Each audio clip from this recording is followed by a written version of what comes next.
The ballroom was glowing under soft golden lights. Crystal chandeliers hung from the ceiling, shining down on rows of round tables covered in white cloth. Every chair was filled. The air carried the quiet hum of conversation mixed with the gentle clinking of glasses and plates. It was a special evening, the kind where people dressed their best and spoke in low, polished voices.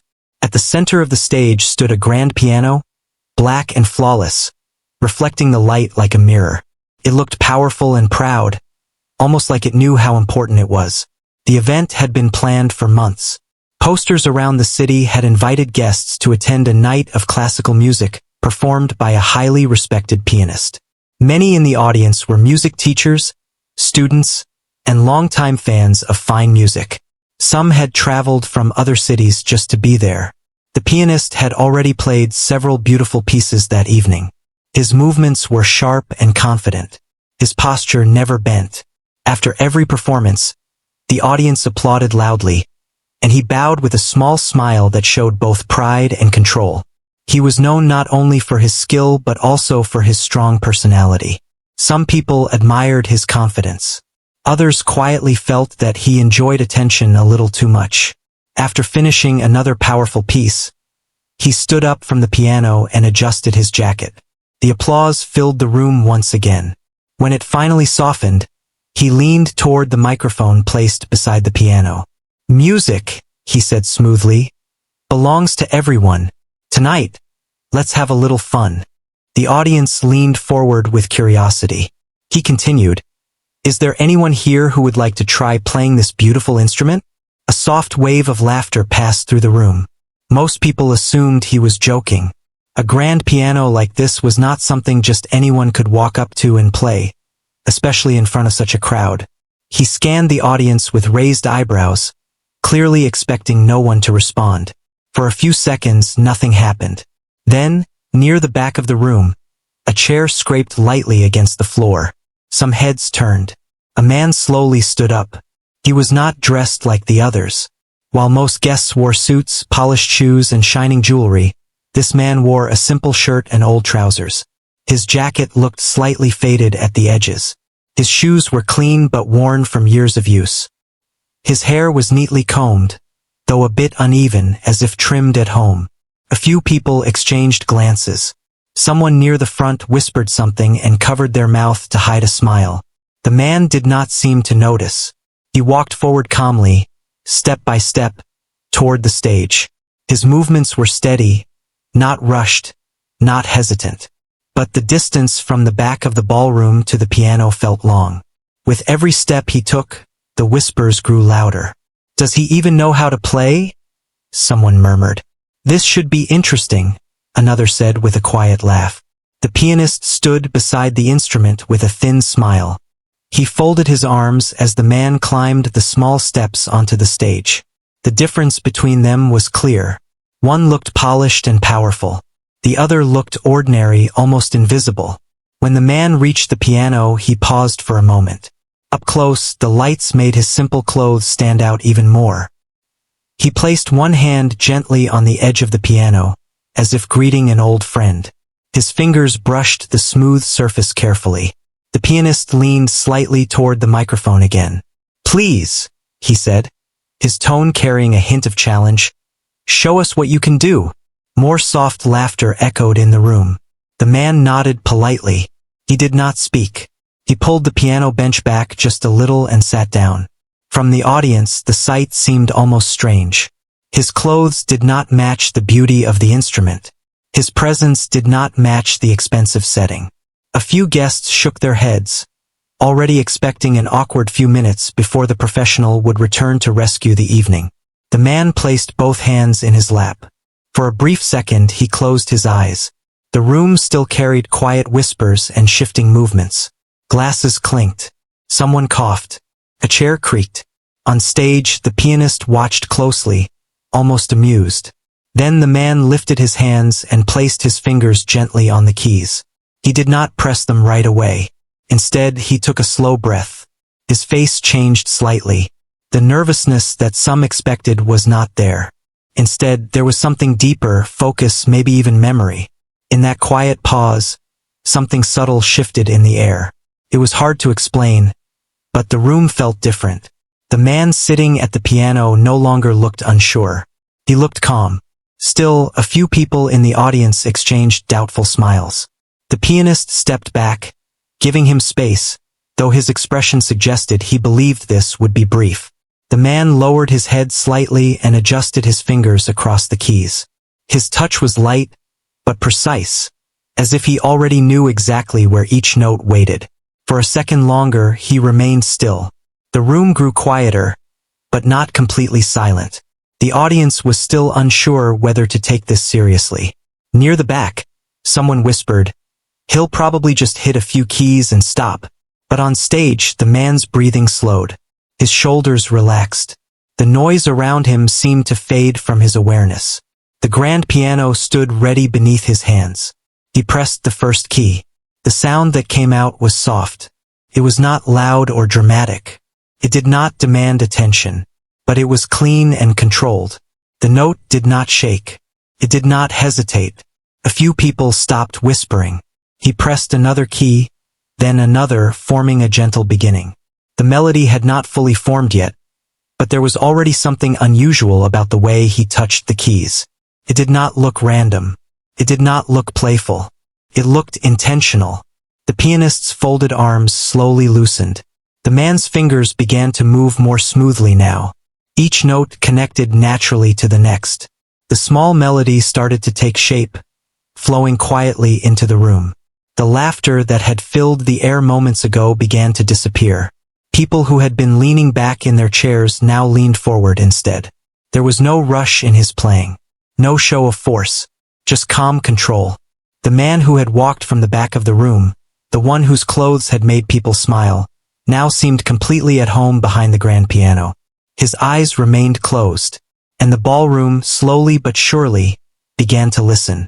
The first few notes floated gently through the ballroom, soft but steady. At first, people were unsure how to react. Some still believed it would end quickly. But the man did not stop. His fingers moved slowly, almost carefully, like someone opening a door that had been closed for many years. The melody began to grow. It was not loud. It did not try to impress. Instead, it felt honest. The sound carried something warm, something real. Conversations faded completely now. Even the small clinks of glasses stopped. The waiters standing near the walls froze in place. The man sitting at the piano looked different than he had a few minutes ago. The simple clothes were still there, but they no longer mattered. His back was straight. His shoulders were relaxed. His hands moved across the keys with quiet confidence. Each note felt placed with purpose. As the music continued, his mind traveled far away from the ballroom. Years earlier, he had once sat in a small classroom with an old upright piano. The paint on the walls had been cracked, and the room had smelled faintly of wood and dust. That was where his love for music had truly begun. He had not grown up with much money. His family had struggled to pay bills, but somehow they had always found a way to support his lessons. He remembered how excited he used to feel walking into that classroom. He would sit at the bench, his feet barely touching the floor, and press the keys carefully while his teacher listened closely. Those early days were not easy. He made mistakes. He practiced scales again and again until his fingers hurt. But he never complained. Music was the one place where he felt free. As the melody in the ballroom slowly became stronger, the audience felt something change. The notes were no longer just pleasant sounds. They carried emotion. They carried memory. On stage, the famous pianist lowered his arms completely. The amused smile he once wore was gone. His eyes narrowed slightly, not in anger, but in surprise. The man at the piano shifted into a new section of the piece. His left hand moved deeper into the lower keys, creating a richer sound. His right hand followed with gentle, flowing notes that rose like soft waves. It was clear now that this was not random playing. This was someone who understood the instrument. In his small apartment years ago, he had kept practicing even after life had forced him away from the stage. After a sudden loss in his family, everything had changed. Responsibilities came quickly. Dreams had to wait. Music lessons stopped. Performances stopped. Applause stopped. He had taken ordinary jobs to survive. Long hours. Tired evenings. Sometimes he would come home too exhausted to eat properly. But in the corner of his small living room stood an old piano he had managed to buy secondhand. It was slightly out of tune. Some keys felt heavier than others. But to him it was perfect. Late at night, when the city outside grew quiet, he would sit at that piano and play softly so he would not disturb the neighbors. That was his private world. No audience. No judgment. Just him and the keys. Back in the ballroom, his hands now moved faster. The soft melody had grown into something deeper. The rhythm became more complex. The music filled the high ceiling and echoed gently against the walls. The chandeliers above seemed to shine brighter, as if reacting to the energy below. A woman in the front row slowly lowered her phone, forgetting to record. She simply wanted to listen. An older man near the center removed his glasses and wiped his eyes quietly, though he did not fully understand why he felt emotional. The piece shifted again. A strong section began, full of controlled power. His fingers moved confidently, not wildly, but with clear direction. The sound was rich and full, like a story being told without words. The famous pianist took a step closer to the instrument, watching carefully. He studied the man's technique, the posture, the wrist movement, the smooth transitions between chords. This was not luck. This was training. The audience could feel it too. The earlier laughter now felt distant and embarrassing. No one spoke. No one dared to interrupt. The man at the piano was no longer the simple guest who walked up from the back. In that moment, he was simply a musician. His face remained calm, but inside, emotions were rising. Every note he played felt like something he had carried for years. The disappointments, the quiet sacrifices, the dreams that had been packed away. Music allowed him to speak without explaining anything. The powerful section slowly softened. His hands returned to a gentle touch. The melody became tender again, almost like a whisper after a storm. The room felt smaller now, more connected. Strangers who had arrived separately now shared the same silence. Near the back, someone who had laughed earlier now sat very still, eyes fixed on the stage. The man remembered the nights when he questioned himself, when he wondered if his dream had been foolish, when he thought about selling the old piano to make extra money. But each time he had considered giving up completely, he found himself sitting down again and pressing the keys. He could not let it go. Even when no one listened, he played. Now, as his fingers moved across one of the finest grand pianos he had ever touched, he did not think about proving anyone wrong. He did not think about impressing the famous pianist standing nearby. He simply played the way he always had, honestly. The melody built once more, rising carefully toward something greater. The audience felt it coming, like the slow climb of a hill before reaching the top. The sound grew stronger, fuller, but still controlled. Not a single note felt forced. His timing was steady. His hands moved with balance, left and right working together perfectly. The famous pianist's face showed something new now, respect. He understood what the audience was witnessing. Talent that had been hidden. Skill that had been shaped quietly, away from bright lights and applause. The man's fingers moved into a final powerful run, flowing smoothly from one end of the keyboard to the other. The notes sparkled in the air, clear and confident. Then, gently, the music began to slow. Each note lingered slightly longer than the last. The ballroom felt suspended in time. His final chords were soft but certain. He pressed them with care, allowing the sound to bloom fully before lifting his hands away. When the last note faded into silence, he did not move right away. His hands rested lightly above the keys. His eyes slowly opened. The room was completely still. No whispers, no laughter, no movement. For a brief moment, it felt like no one even breathed. And in that deep silence, something powerful had already changed. For a few long seconds after the final note faded, the ballroom stayed completely silent. It was not the awkward silence from earlier. This silence felt heavy, almost sacred, as if everyone was afraid that even the smallest sound might break something important. The man slowly lowered his hands into his lap. He did not smile. He did not bow. He simply sat there, breathing gently, as if he had just finished a quiet conversation with someone only he could see. In the audience, people looked at each other, unsure who should react first. Then one person began to clap. The sound was sharp in the still room. Another pair of hands joined in. Then another. Within seconds, the silence shattered into powerful applause. Chairs scraped against the floor as people stood up. The clapping grew louder and louder until it filled the entire hall. Some guests whistled. Others wiped their eyes. A few simply stared at the stage in disbelief. The same people who had laughed when he first stood up were now clapping the hardest. On stage, the famous pianist remained still for a moment. His expression had changed completely.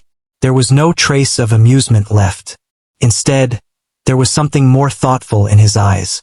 He stepped forward slowly. The man at the piano finally stood up from the bench.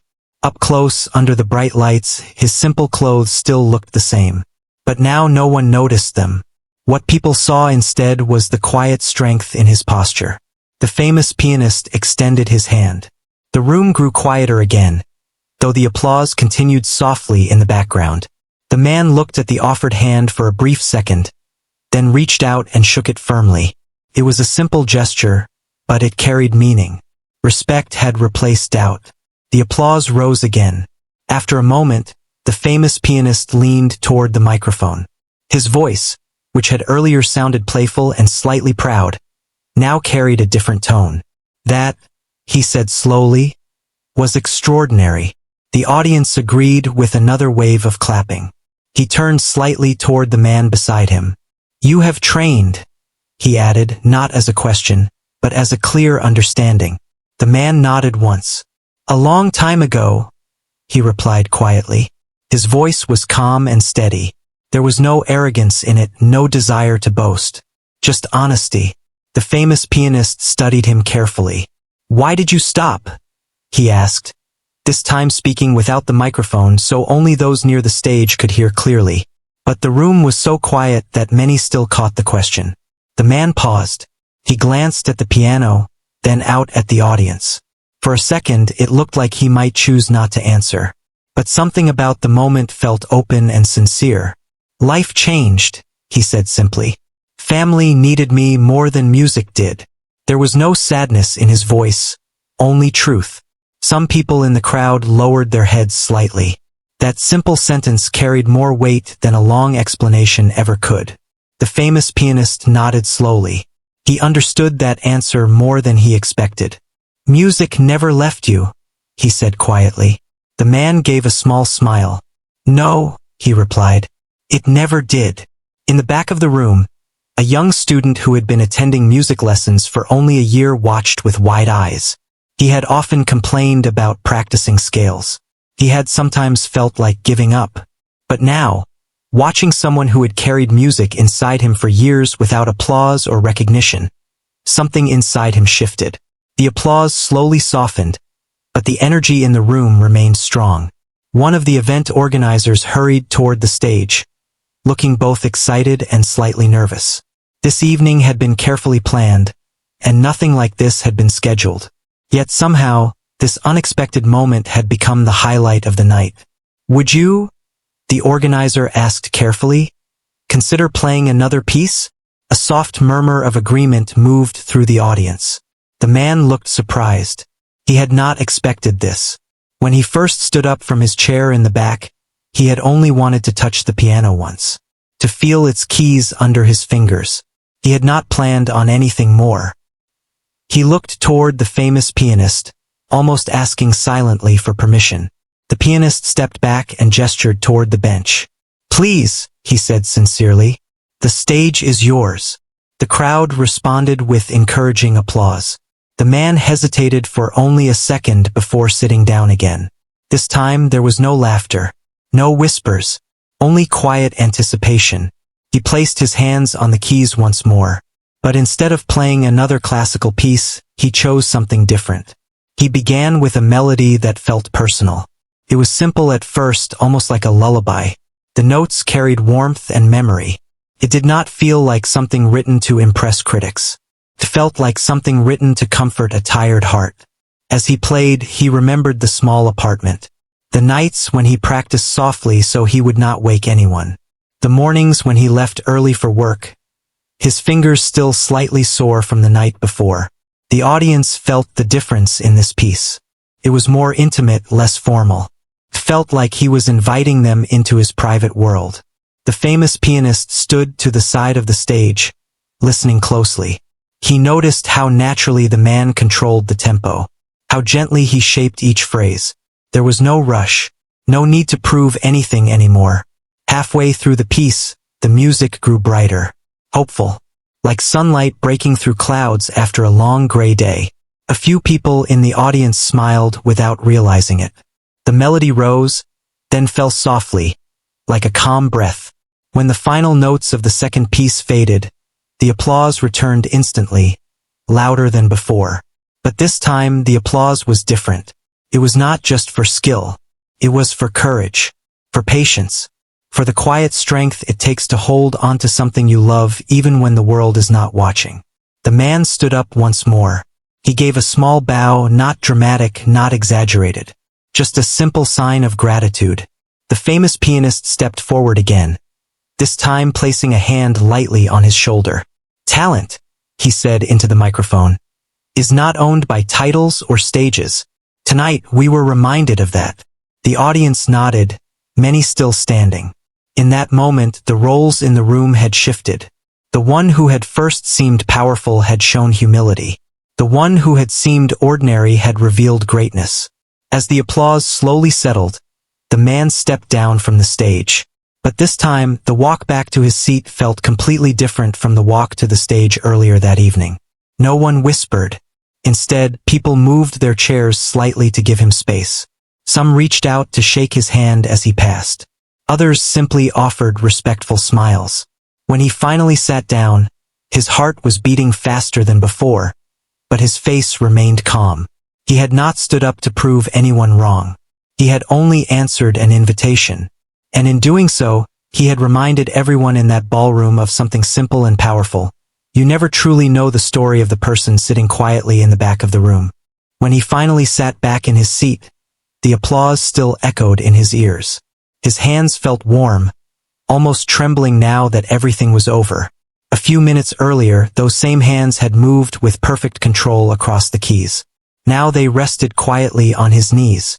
People around him kept turning to look. Some offered smiles. Some leaned closer as if wanting to say something but not knowing where to begin. The energy in the ballroom had completely changed. The event that had once felt formal and carefully planned now felt alive and unpredictable. On stage, the famous pianist returned to the piano bench. But something about him was different too. He adjusted the microphone and cleared his throat softly before speaking. "Tonight," he said, looking out at the audience, "we witnessed something special. Music has a way of surprising us." His voice no longer carried that earlier playful tone. It sounded thoughtful. He turned his head slightly toward the man sitting among the guests. "Sometimes, the greatest talent is sitting quietly where we least expect it." The audience responded with gentle applause again. Then the famous pianist began to play. His performance was still powerful, still polished. But those who listened carefully could sense something new in his playing. There was more softness in his touch, more feeling between the notes. It was as if the unexpected performance earlier had opened something inside him as well. The man in the simple jacket listened quietly. He did not feel proud in a loud way. He did not feel like he had won anything. Instead, he felt something peaceful. For the first time in many years, he had played in front of others without fear. As the evening continued, the scheduled program slowly came to an end. The final piece received strong applause, but many in the room knew what they would remember most from this night. When the lights brightened slightly and guests began to stand, conversations filled the ballroom again. But this time, the conversations were about him. Who is he? Where did he train? Why haven't we heard of him before? The man stood carefully, adjusting his jacket. He planned to leave quietly, just as he had arrived. But before he could take more than a few steps, Someone gently tapped his shoulder. It was one of the event organizers. "Excuse me," the organizer said with a warm smile. "Would you mind speaking with us for a moment?" He hesitated. He was not used to attention, but he nodded politely. They guided him toward a smaller room near the stage, away from the main crowd. Inside, the famous pianist was already waiting. For a brief moment, the two men simply looked at each other without speaking.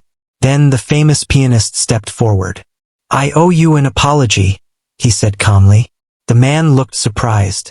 "There's no need," he replied quickly. "There is," the pianist insisted gently. "When you stood up earlier, I assumed you would struggle. I should not have judged you." The words were honest. There was no pride left in them.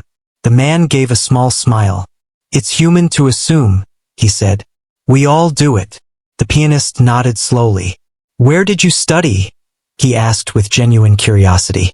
The man explained about his early training, about the small classroom, about the years of practice. He spoke simply, without exaggeration. He did not mention awards or competitions, even though he had once won a few local ones long ago. Those felt like another lifetime. "And then?" the pianist asked. "Then life needed something different from me," he answered. There was no bitterness in his voice, just acceptance. The pianist walked to a nearby chair and sat down, folding his hands. "You never thought of returning to the stage?" "Many times," the man admitted softly. "But returning requires more than skill. It requires opportunity." The room grew quiet. Outside, laughter and conversation continued as guests slowly left the ballroom. But inside the smaller room, something important was being discussed. "You still have that skill," the pianist said firmly. "More than skill. You have depth." The man looked down for a moment. Compliments felt strange after so many quiet years. "I only play because I love it," he replied. "That is exactly why it matters," the pianist answered. There was a pause before he continued. "I am organizing another concert next season," he said carefully. "A different kind of event, less formal, more focused on stories behind the music. I would like you to perform." The offer hung in the air. The man felt his heart beat faster. He had not expected this. He had not even imagined it. Just a few hours earlier, he had been sitting quietly at the back of the room, unsure whether he even belonged there.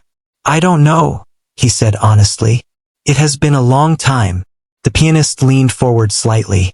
"Talent does not disappear with time," he said. "It waits." Those words stayed in the air. The man thought about his small apartment, about the old piano in the corner, about the late nights when he played only for himself. He had never played for applause, but he had missed the connection that music creates between people. "I would need time," he said finally. "Take it," the pianist replied. "But don't disappear again." A small smile formed on both their faces. Later that night, as the ballroom emptied completely, the man stepped outside into the cool air. The city lights reflected softly on the pavement. Cars passed quietly in the distance. He stood still for a moment, breathing in deeply. Something inside him felt awake in a way it had not felt for years.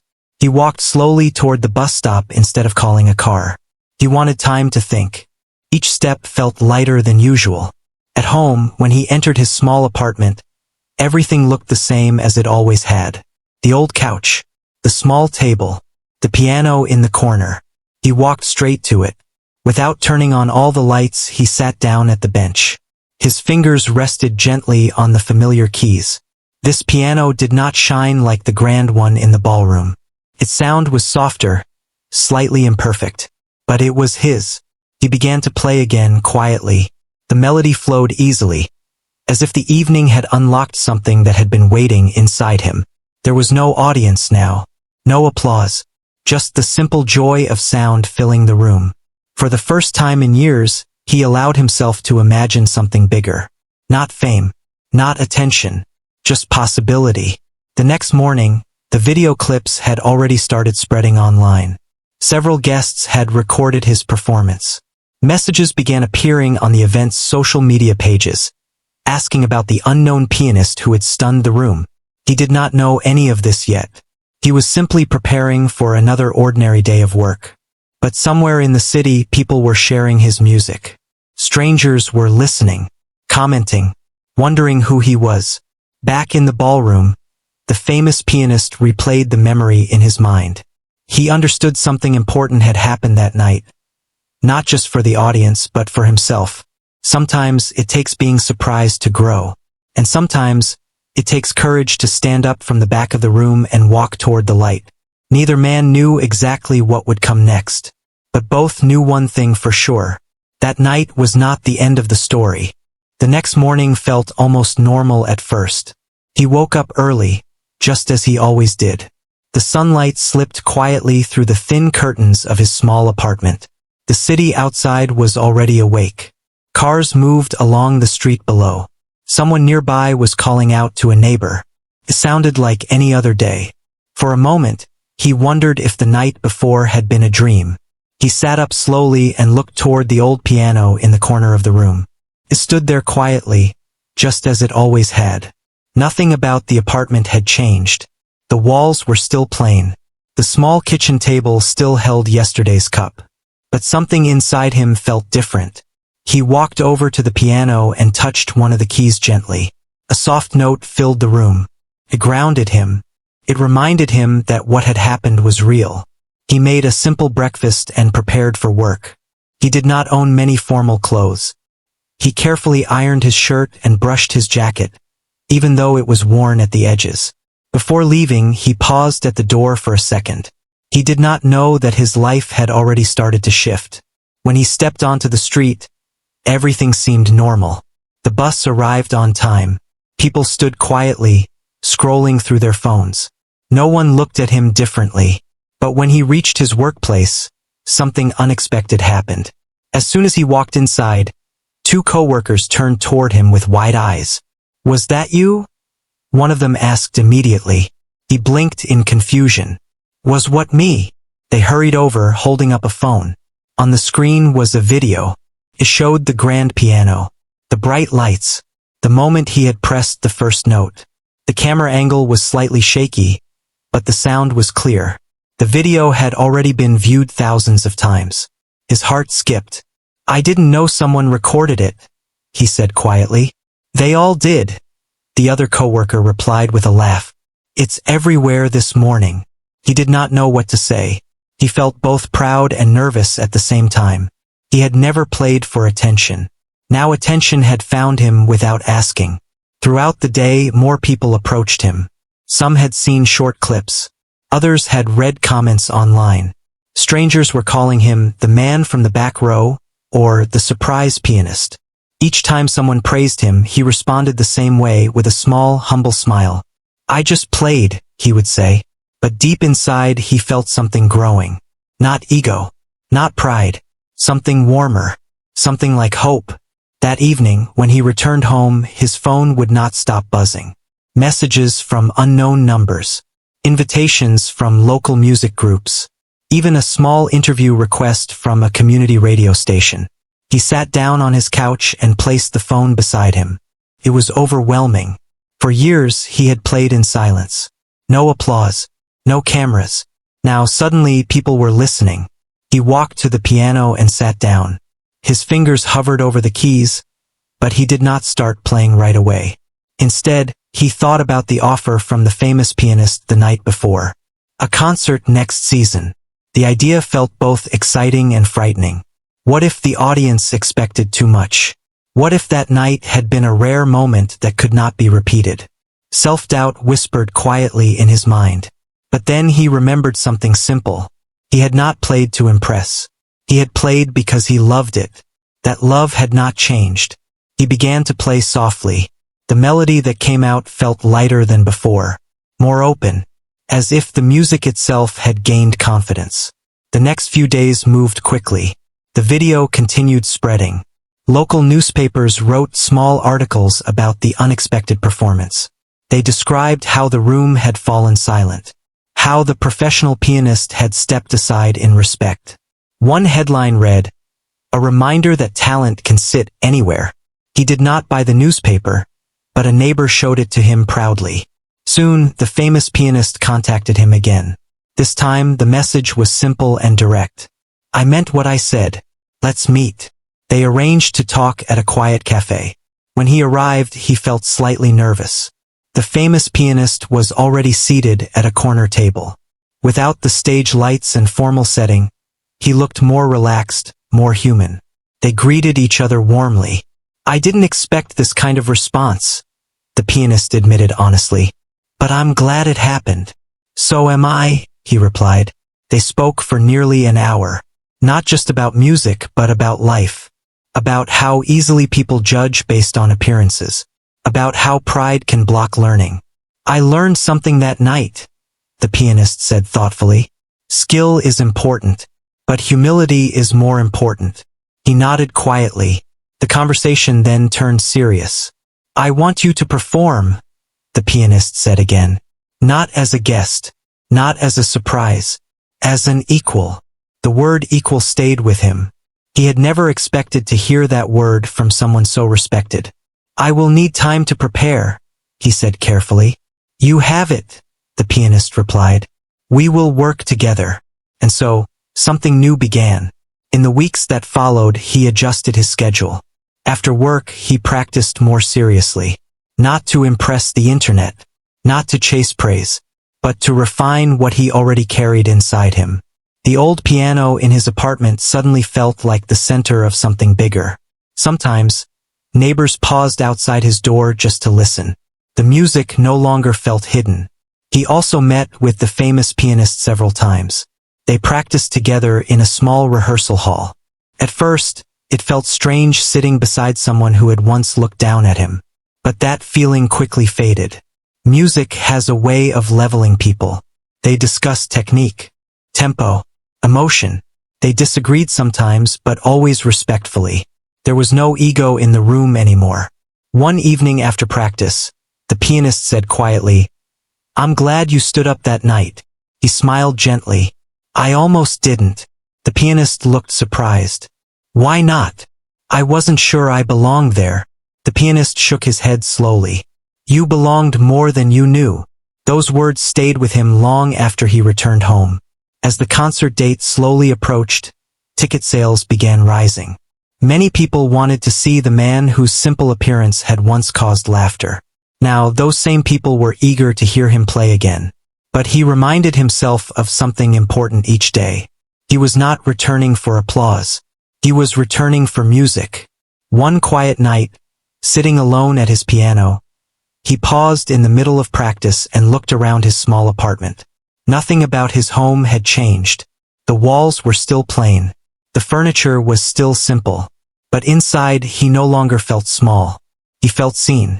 Not because of fame, but because he had finally allowed himself to step forward. The laughter from that first moment in the ballroom had faded into memory. What remained was something stronger. Respect. And this time it was not just from others. It was from himself.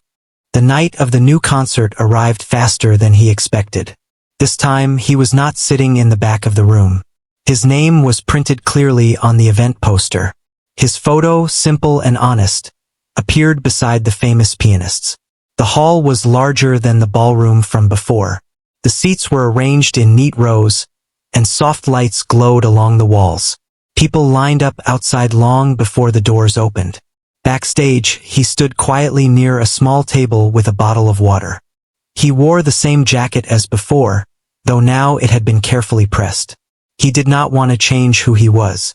He did not want to suddenly look like someone else just because more people were watching. His hands felt slightly cold. Not from fear exactly, but from awareness. This time, people were not expecting a surprise. They were expecting him.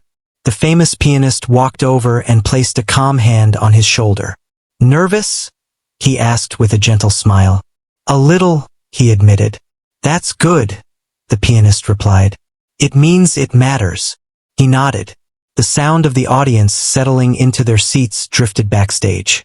A soft hum of conversation filled the air. Programs rustled. A few people laughed lightly. Somewhere in the crowd, someone was probably telling the story of the night when he had first walked to the stage and faced laughter. He took a slow breath. The stage manager gave the signal. The famous pianist walked out first. The audience greeted him with warm applause. He bowed politely, then turned toward the wings of the stage. "And tonight," he said into the microphone, "we welcome someone who reminded us that talent does not need permission to exist." The applause grew louder. He heard his name. For a brief second, everything felt still. Then he stepped onto the stage. The lights were bright but not blinding. The grand piano stood at the center, shining under the soft glow. The audience stretched out before him. Rows of faces, curious and hopeful. There was no laughter this time, only respect. He walked calmly to the piano bench and sat down. The applause slowly faded into silence. He placed his hands on the keys and paused, just like he had done that first night. He closed his eyes for a moment, not to block out fear, but to reconnect with the reason he was there. He was not there to prove anything. He was there to share. The first notes flowed gently into the hall. Clear, steady, honest. The sound carried deeper this time. Not because the piano was better, but because he felt more open. Every note felt like a conversation with the audience.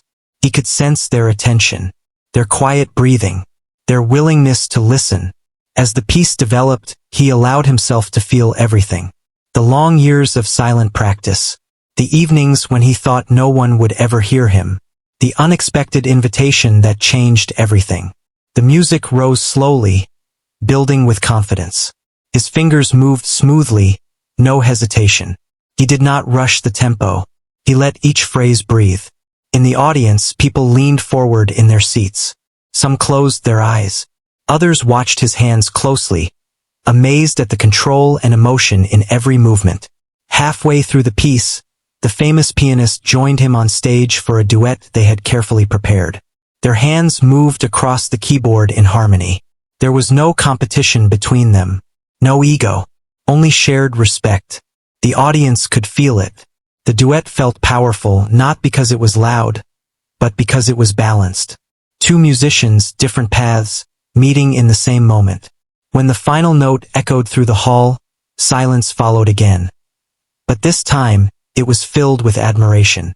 Then the applause exploded. It was louder than anything he had ever heard directed at him. People stood to their feet. Some called out words of praise.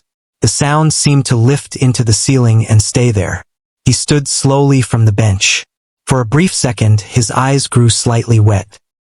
He quickly blinked the feeling away, but he did not hide his smile. The famous pianist stepped forward and gently raised his hand in the air, presenting him fully to the audience. This was not a surprise anymore. This was recognition. After several bows, the applause continued, refusing to fade. He realized they wanted more. He sat down once again. This time, he played something deeply personal, a melody he had written during one of the quietest periods of his life. It began softly, almost fragile. The notes felt like whispers. The hall grew completely silent. As the melody unfolded, it carried emotion that did not need explanation. It told a story without words, of doubt, patience, struggle, and quiet strength. The music rose gently, then dipped low again, like the steady rhythm of breathing after tears. By the time he reached the final chord, many faces in the audience were touched by something they could not fully describe. The last note faded, and the applause returned, stronger than before. When he finally stepped off the stage, he did not feel overwhelmed anymore. He felt grounded. Backstage, the famous pianist hugged him briefly. "You didn't just play," he said quietly. "You connected." He smiled. "That's all I ever wanted." In the days that followed, offers continued to come. Invitations to perform in other cities. Requests for interviews. Messages from young students who said they felt inspired to keep practicing. But he remained careful. He accepted some opportunities and politely declined others. He did not want to lose the simple love that had carried him through the quiet years. One afternoon, he visited the small classroom where he had first learned to play.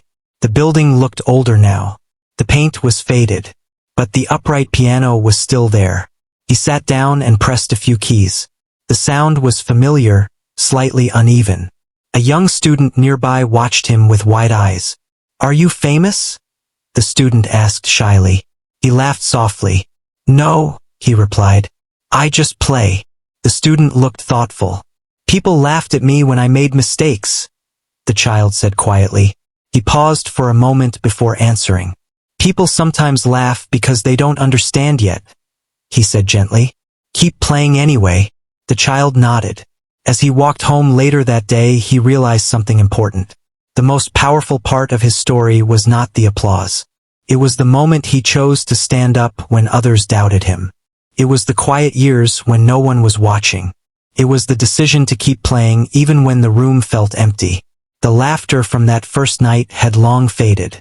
What remained was something stronger than noise: respect, growth, and a reminder that sometimes, the person sitting quietly in the back carries a masterpiece within them, waiting for the courage to let it be heard. And this time, he would never return to silence.